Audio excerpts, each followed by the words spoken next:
Welcome to another video of engineering geology. നമ്മൾ module 1 ആണ് പഠിച്ചുകൊണ്ടിരുന്നത്. നമുക്ക് പാർട്ട് 2 ഇന്ന് സെക്കൻഡ് പാർട്ട് നോക്കാം.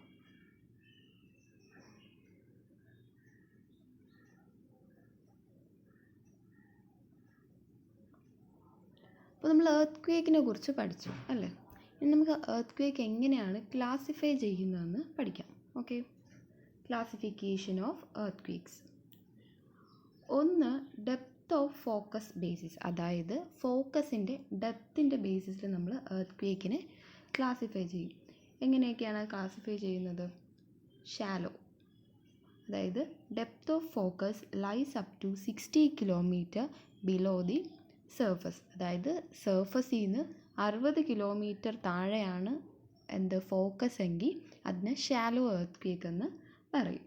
ഓക്കെ, സെക്കൻഡ് വൺ എന്താണ്? Intermediate, depth of focus lies between 60 to 300 kilometre below the surface, സർഫസിന് താഴെ 60ക്കും 300 കിലോമീറ്ററിനും ഇടയിലാണ് ഫോക്കസിൻ്റെ ഡെപ്ത് എങ്കിൽ അതിനെന്തെന്ന് പറയും? ഇൻ്റർമീഡിയറ്റ് എന്ന് പറയും. ഓക്കെ, നെക്സ്റ്റ് മൂന്നാമത്തെ എന്താണ്? Deep seated. ഡീപ്പ് സീറ്റഡ് എന്ന് വെച്ചാൽ depth of focus lies between 300 to 700 kilometre below the surface, സർഫസിന് താഴെ 300നും 700 കിലോമീറ്ററിനും ഇടയിലാണ് ഫോക്കസ് എങ്കിൽ നമ്മൾ അതിനെ ഡീപ്പ് സീറ്റഡ് എന്ന് പറയും.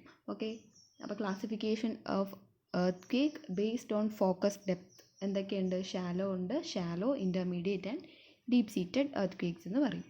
ഓക്കെ,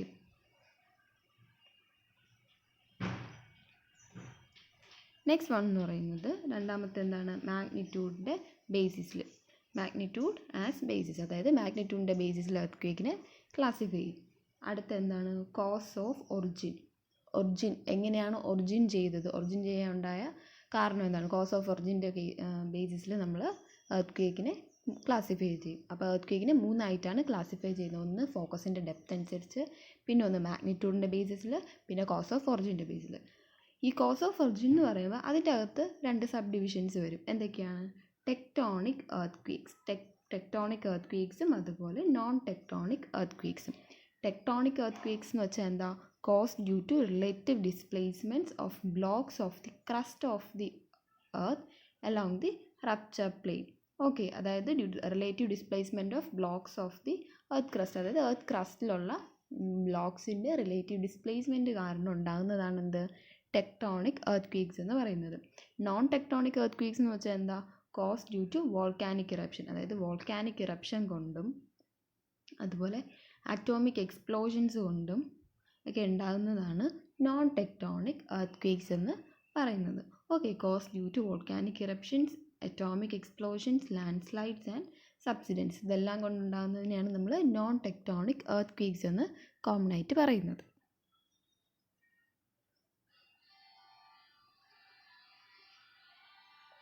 ഓക്കെ, അപ്പോൾ കോസ് ഓഫ് എർത്ത് ക്വേക്ക് എന്താണ്?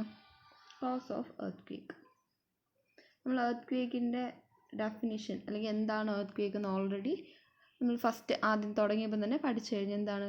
Technically earthquakes may be defined as vibrations induced in the earth crust due to internal or external cause that virtually shakes up a part of the crust and all the structures and living and non-living things existing on it. Okay, earth quake എന്ന് വെച്ചാൽ എന്താ? Vibration induced, earth ക്രസ്റ്റിൽ ഉണ്ടാകുന്ന vibration due to ഇൻറ്റേർണലോ എക്സ്റ്റേർണലോ അല്ലെങ്കിൽ ഇൻറ്റേർണലോ ഉണ്ടാകുന്ന എന്തെങ്കിലും കാരണം കൊണ്ട് earth ക്രസ്റ്റിൽ ഉണ്ടാകുന്ന വൈബ്രേഷൻ ആണ് എന്തെന്ന് പറയുന്നത്? എർത്ത് ക്വേക്ക് എന്ന് പറയുന്നത്. ഈ വൈബ്രേഷൻ കൊണ്ട് എന്ത് സംഭവിക്കും? സ്ട്രക്ചർ, അതായത് നോൺ ലിവിങ് തിങ്സിനും അതുപോലെ ലിവിങ് തിങ്സിനും ഒക്കെ അത് ഡാമേജസ് ഉണ്ടാക്കും. അതാണ് എർത്ത് ക്വേക്ക് എന്ന് പറയുന്നത്. ഓക്കെ, അപ്പോൾ these vibrations often induce in the ground actual movements which are of short duration, rarely exceed 1 minute. അതായത് ഇതിൻ്റെ ഡ്യൂറേഷൻ എത്രയായിരിക്കും? ഷോർട്ട് ഡ്യൂറേഷൻ ആയിരിക്കും. 1 minute കൂടുന്നത് റെയർ കേസിൽ മാത്രമേ 1 minute കൂടത്തുള്ളൂ. Okay, they are generally variable in intensity, magnitude and direction. They are greatly variable, അതായത് ഇൻറ്റൻസിറ്റിയിലും മാഗ്നിറ്റ്യൂഡിലും അതുപോലെ ഡയറക്ഷനിലും വേരിയേഷൻസ് ഉണ്ടാവും. Okay, so causes that lead to origin of propagation of shock wave through the ground may be എന്തൊക്കെയാണ് tectonic കൊണ്ടും ആവാം, അതുപോലെ നോൺ ടെക്ടോണിക് കൊണ്ടും ആവാം. എന്തുകൊണ്ടാണ് ഗ്രൗണ്ട് ഷേക്ക് ഉണ്ടാകുന്നത് അല്ലെങ്കിൽ എന്തുകൊണ്ടാണ് എർത്ത് ക്വേക്ക് ഉണ്ടാകുന്നത്, ആ വൈബ്രേഷൻ എന്തുകൊണ്ട് വരുന്നു എന്നുള്ളതിന് 2 കാരണം ഉണ്ടാകാം. ഒന്നേ അത് ടെക്ടോണിക് കാരണമാവാം, അല്ലെങ്കിൽ അത് നോൺ ടെക്ടോണിക് റീസൺസും ആവാം. ഓക്കെ, അപ്പോൾ അങ്ങനെയാണ് എർത്ത് ക്വേക്കിൻ്റെ കോസ് എന്താണ്, ടെക്ടോണിക് അല്ലെങ്കിൽ നോൺ ടെക്ടോണിക് ആയിരിക്കും എർത്ത് ക്വേക്ക് ഉണ്ടാവാനുള്ള കാരണം എന്ന് പറയുന്നത്. Okay,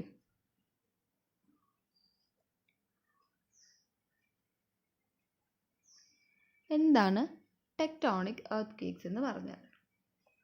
most common type and most destructive events, അതായത് സാധാരണയായിട്ട് മോസ്റ്റ് കോമൺ ടൈപ്പാണ് എന്തെന്ന് പറയുന്നത് ടെക്ടോണിക് എർത്ത് ക്വേക്സ്, അതുപോലെ തന്നെ അത് മോസ്റ്റ് ഡിസ്ട്രക്റ്റീവ് ഇവൻറ്റും ആണ്. ഓക്കെ, മോസ്റ്റ് ഡേഞ്ചറസ് ആയിട്ടുള്ളത് ടെക്ടോണിക് ആണ്. എന്തുകൊണ്ടാണ്? നോൺ ടെക്ടോണിക് എന്തൊക്കെയാണ്? ലാൻഡ് സ്ലൈഡ് കൊണ്ടും അതുപോലെ വോൾക്കാനിക് ഇറപ്ഷൻ അതൊക്കെ കൊണ്ടല്ലേ ഉണ്ടാകുന്നത്. വോൾക്കാനിക് ഇറപ്ഷൻസ് ഒന്നും എപ്പോഴും ഉണ്ടാകുന്നില്ലല്ലോ. അപ്പോൾ സാധാരണയായിട്ട് വരുന്ന നമുക്ക് സാധാരണയായിട്ട് ഇവിടെ അനുഭവപ്പെടുന്നതെന്ന് വെച്ചാൽ എന്താണ്? ടെക്ടോണിക് എർത്ത് ക്വേക്ക് തന്നെയാണ്. Okay, exact cause of origin is not yet fully establish. Exact cause of origin എന്ന് പറയുന്നത് ഫുള്ളി എസ്റ്റാബ്ലിഷ് ചെയ്തിട്ടില്ല. Broadly agreed that these are caused due to displacement of blocks along fractures called faults. ഫോൾസിൽ ഉണ്ടാകുന്ന fractures, അവിടെ ഉണ്ടാകുന്ന ബ്ലോക്സിൻ്റെ displacement കാരണമാണ് എന്താ tectonic earthquake ഉണ്ടാകുന്നത്. And that the focus of an earth quake indicates the depth at which the displacement originates. അപ്പോൾ focus എന്താണ്? നമുക്ക് focus കൊണ്ട് എന്ത് മനസ്സിലാക്കാം? അവിടെയാണ് എന്താണ് ബ്ലോക്സ് ഡിസ്പ്ലേസ് ചെയ്തത്, ബ്ലോക്സിൻ്റെ ഡിസ്പ്ലേസ്മെൻറ്റ് ഉണ്ടായത് എവിടെയാണെന്ന് നമുക്ക് മനസ്സിലാക്കാനുള്ള ഒരു ഇതാണ് എന്താ ഫോക്കസിൻ്റെ ഡെപ്ത് കണ്ടുപിടിക്കുമ്പോൾ നമുക്ക് എവിടെയാണ് തുടങ്ങിയത്, അല്ലെങ്കിൽ എർത്ത് ക്വേക്കിൻ്റെ എന്താണ് ആ റപ്ചർ തുടങ്ങിയത് എവിടെയാണ്, അല്ലെങ്കിൽ ആ എന്താണ് ഫെയിലിയർ എവിടെയാണ് തുടങ്ങിയതെന്ന് നമുക്ക് മനസ്സിലാക്കാൻ പറ്റും. Okay,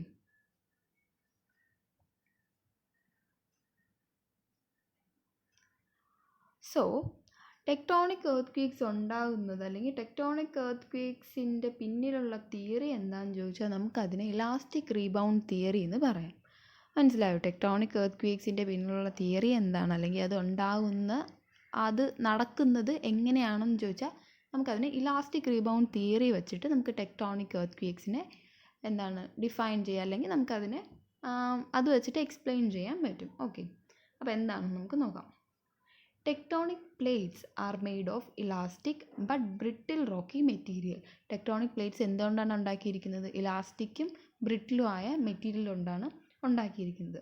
when these are stressed at the the respond by bending as a first reaction. Okay, stress ചെയ്യുമ്പോൾ എന്താണ് ആദ്യം എന്ത് സംഭവിക്കും? ബെൻഡിങ് സംഭവിക്കും അല്ലേ? നമ്മൾ മോസ്റ്റിലൊക്കെ പഠിച്ചിട്ടുണ്ട്. അപ്പോൾ സ്ട്രെസ് കൊടുക്കുമ്പോൾ ആദ്യം അവിടെ ബെൻഡിങ് സംഭവിക്കും.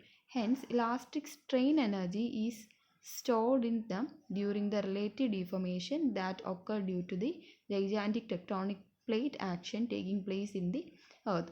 അപ്പോൾ എന്ത് സംഭവിക്കും? അവിടെ ഇലാസ്റ്റിക് സ്ട്രെയിൻ എനർജി റീസ്റ്റോർ ചെയ്യും അതിൻ്റെ അകത്ത്, അതായത് റിലേറ്റീവ് ഡീഫോമേഷൻ ഒക്കർ ചെയ്യും, അതുപോലെ എന്താണ് ഇലാസ്റ്റിക് സ്ട്രെയിൻ എനർജി അവിടെ സ്റ്റോർ ചെയ്യും. Okay, so when the rocky material along the interface of the plate in the earth crust reaches its strength, it fractures and a sudden movement takes place there. Okay, അപ്പോൾ എന്താണ് stress ചെയ്യുമ്പോൾ, അതായത് റോക്സിൽ stress കൊടുക്കുമ്പോൾ അതെന്താണ് elastic ആയിട്ടത് behave ചെയ്യും. Okay, അപ്പം ബിയോണ്ട് ഇലാസ്റ്റിക് ലിമിറ്റ് എന്ത് സംഭവിക്കും? അത് റപ്ചർ ചെയ്യും. Rupture occur along the fault plane ആയിരിക്കും. ഓക്കെ, ഇലാസ്റ്റിക് ലിമിറ്റ് കഴിയുമ്പോൾ എന്താണ് നമ്മൾ പഠിച്ചിട്ടുണ്ട്? ഇലാസ്റ്റിക് ലിമിറ്റ് കഴിയുമ്പോൾ അവിടെ റപ്ചർ ആയിരിക്കും സംഭവിക്കുന്നത്. ഓക്കെ, അതാണ് ഇവിടെ പറയുന്നത്.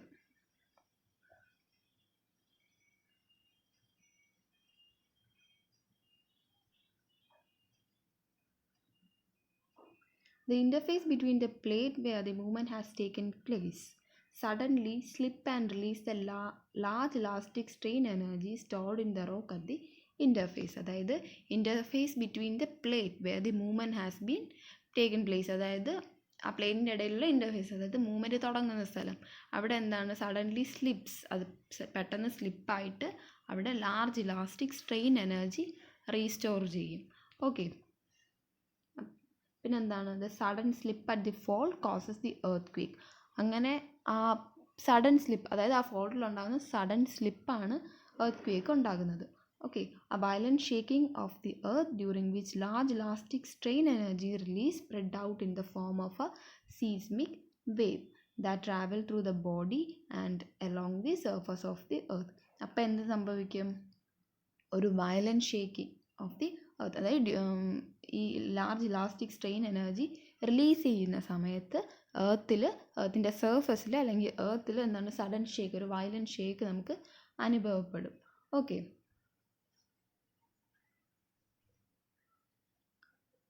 after the earthquake is over, the process of strain build-up at this modified interface between the tectonic plates start all over again.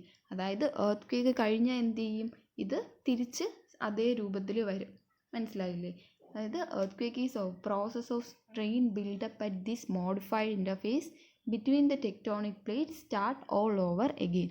പിന്നെയും തുടങ്ങും. അതായത് റപ്ചർ അല്ലെങ്കിൽ ഈ വയലൻറ്റ് വൈബ്രേഷൻ കഴിഞ്ഞിട്ട് ഈ ഫോൾട്ട് എന്താണ് ബ്രേക്ക് ആയത് അതുപോലെ തിരിച്ച് വരും എന്നാണ് പറയുന്നത്.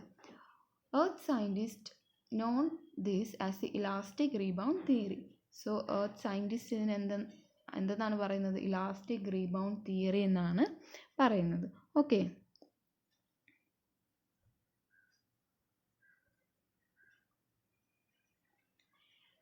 ഇങ്ങനെയായിരിക്കും വരുന്നത്. ഫസ്റ്റ് ഫിഗറിൽ നമുക്ക് നോർമലായിട്ടിരിക്കുന്നതാണ് കാണാൻ പറ്റുന്നത്. സെക്കൻഡ് ഫിഗറിൽ എന്താണ്? അവിടെ ബെൻഡിങ് നടക്കുകയാണ്. ഓക്കെ, തേർഡ് ആകുമ്പോൾ എന്താവും? റപ്ചറായി, അതായത് അവിടെ ബ്രേക്ക് ചെയ്ത് കഴിഞ്ഞു. ബ്രേക്ക് ചെയ്തപ്പോൾ എന്താണ്? ഡീഫോർമേഷൻ സംഭവിച്ചതാണ് കാണുന്നത്. ഈ ഫിഗറിൽ കുറച്ചുകൂടെ മനസ്സിലാവും. ഫസ്റ്റ് ഫിഗർ എന്താണ്? ഒറിജിനൽ പൊസിഷനാണ് ഫസ്റ്റ് ഫിഗർ കാണിക്കുന്നത്. ഓക്കെ, ഒറിജിനൽ പൊസിഷനാണ് എന്തെന്ന് പറയുന്നത്? ഫസ്റ്റ് ഫിഗർ കാണിക്കുന്നത്. അതിന് വേറെ ഡീഫോർമേഷനോ ഒന്നും സംഭവിച്ചിട്ടില്ല. ഓക്കെ, സെക്കൻഡ് ഫിഗർ എന്താ കാണിക്കുന്നത്? Building up of strain buildup ചെയ്യുകയാണ് അവിടെ. ഓക്കെ, ചെറിയ എന്താണ് അവിടെ? ചെറിയ ഡീഫോർമേഷൻ അല്ലെങ്കിൽ ചെറിയൊരു ബെൻഡിങ് തുടങ്ങുകയാണ്. ഓക്കെ, അത് കഴിഞ്ഞ് തേർഡ് ഫിഗർ എന്താണ് കാണിക്കുന്നത്? അവിടെ ഫെയിലിയർ, അതായത് റപ്ചറായി കഴിഞ്ഞു. അതാണ് തേർഡ് ഫിഗറിൽ നിന്ന് കാണിക്കുന്നത്. ഓക്കെ, ഫോർത്ത് ഫിഗർ എന്താണ്? സ്ട്രെയിൻ റിലീസ് ചെയ്യുന്നതാണ്. സ്ട്രെയിൻ റിലീസ് ചെയ്ത് കഴിഞ്ഞു, അതാണ് ഫോർത്ത് ഫിഗറിൽ കാണിക്കുന്നത്. ഇതാണ് ഇലാസ്റ്റിക് റീബൗണ്ട് തിയറി എന്ന് പറയുന്നത്. ഓക്കെ,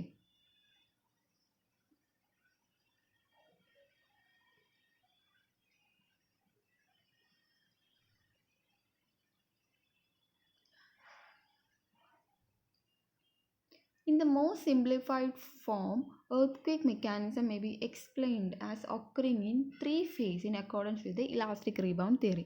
Elastic rebound theoryയുടെ അടിസ്ഥാനത്തിൽ നമുക്ക് 3 ഫേസ് ആയിട്ട് പറയാം.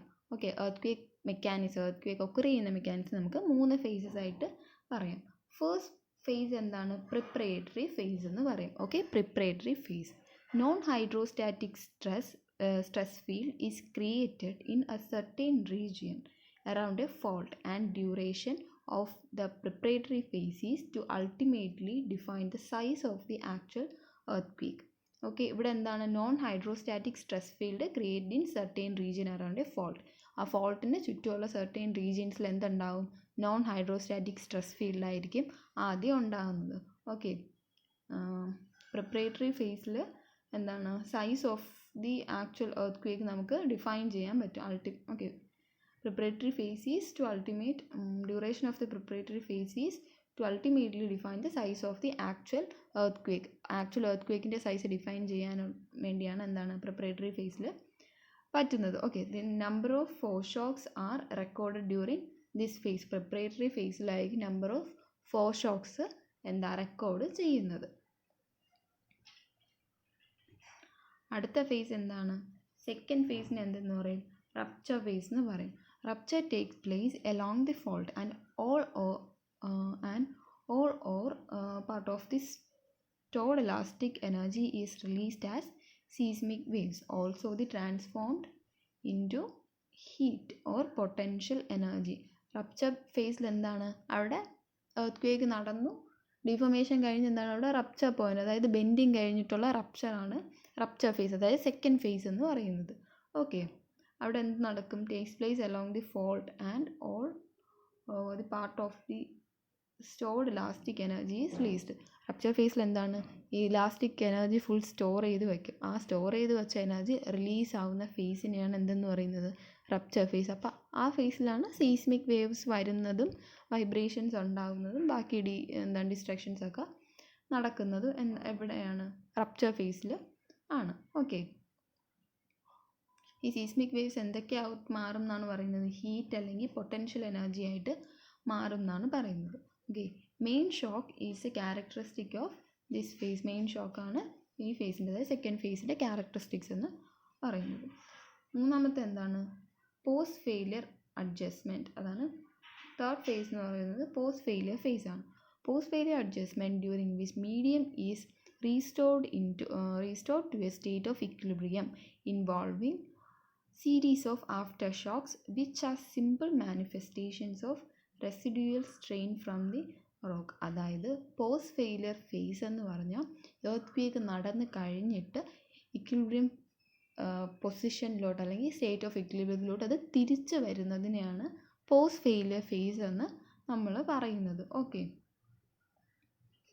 ഇതിൻ്റെ അകത്ത് എന്തൊക്കെ ഇൻവോൾവ് ചെയ്യും? Which involve series of aftershocks which are simple manifestations of residual strains from the rocks. റോക്സിൻ്റെ റെസിഡ്യൂവൽ സ്ട്രെയിൻ കൊണ്ടുണ്ടാകുന്ന എന്താണ്? സിമ്പിൾ എന്താണ്? ആഫ്റ്റർ ഷോക്സ് പോസ്റ്റ് ഫെയിലിയർ ഫേസിൽ ഉണ്ടാകും. ഓക്കെ, അപ്പം പ്രിപ്പറേറ്ററി ഫേസ് എന്ന് വെച്ചാൽ എന്താണ്? എർത്ത് ഉണ്ടാകുന്നതാണ്, അതായത് റപ്ചറിന് മുമ്പ് നടക്കുന്നതിനെയാണ് പ്രിപ്പറേറ്ററി ഫേസ് എന്ന് പറയുന്നത്. അത് കഴിഞ്ഞ് ബെൻഡിങ് കഴിഞ്ഞ് റപ്ചർ നടക്കില്ലേ, ബ്രേക്കിംഗ് നടക്കുമ്പോൾ ഉള്ളതിനെയാണ് റപ്ചർ ഫേസ് എന്ന് പറയുന്നത്. ഇതെല്ലാം കഴിഞ്ഞതിന് ശേഷം തിരിച്ച് റീസ്റ്റോർ ചെയ്യുന്ന ഫേസിനെയാണ് നമ്മൾ പോസ്റ്റ് ഫെയിലിയർ ഫേസ് എന്ന് പറയുന്നത്. ഓക്കെ,